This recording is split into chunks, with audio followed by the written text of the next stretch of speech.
Hi everyone, I'm going to show you some fun ways to do some mark making today.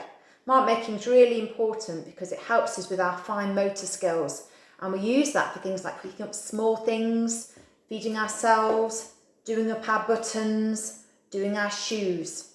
So I've got some paper here, I've got some sugar paper, I've got different colours. It's got some absorbency to it,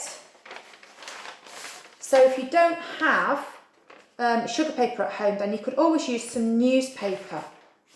And I'm going to stick it to the table so it doesn't move about. And once that's done, I'm going to use some different things to do my mark making with. So I've got some paintbrushes and I've got some cotton buds. And you can practice holding the tool however you find it easiest. So you could hold it in a palm grasp, or a pincer grip, or a tripod grip if you're practicing doing your writing, however you find it easiest. So once you've chosen what you're going to use, you're going to dip it into the water and you can make some shapes. You could do some numbers, you could do letters, patterns, however you like.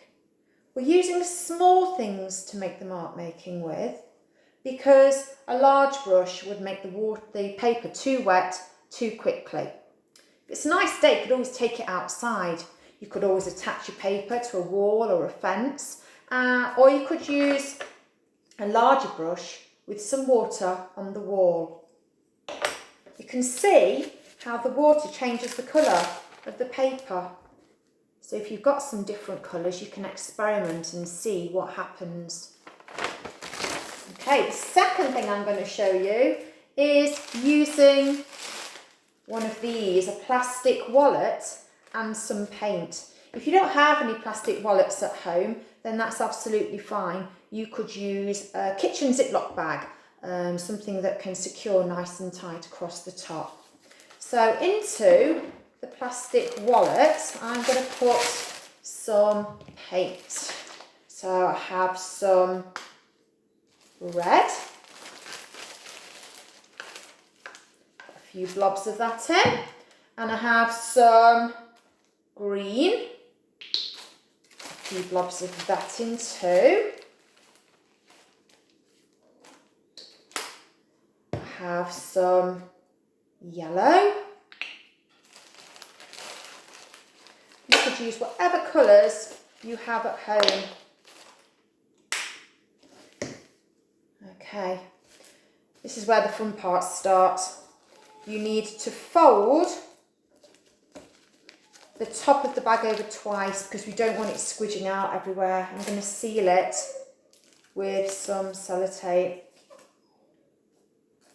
Once that's done, I'm going to again stick it to the worktop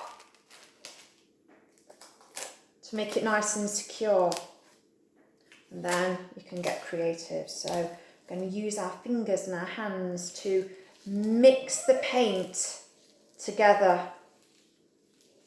You could use your whole hand, squish it flat. You could use your finger. Again, you could use the cotton bud, or as long as it's blunt at the end, you could also use the end of your paintbrush, and you can make your shapes. You could do your patterns, you could do your letters or your numbers, or you could just enjoy the feel of the paint inside the plastic bag and see what amazing colours you could make.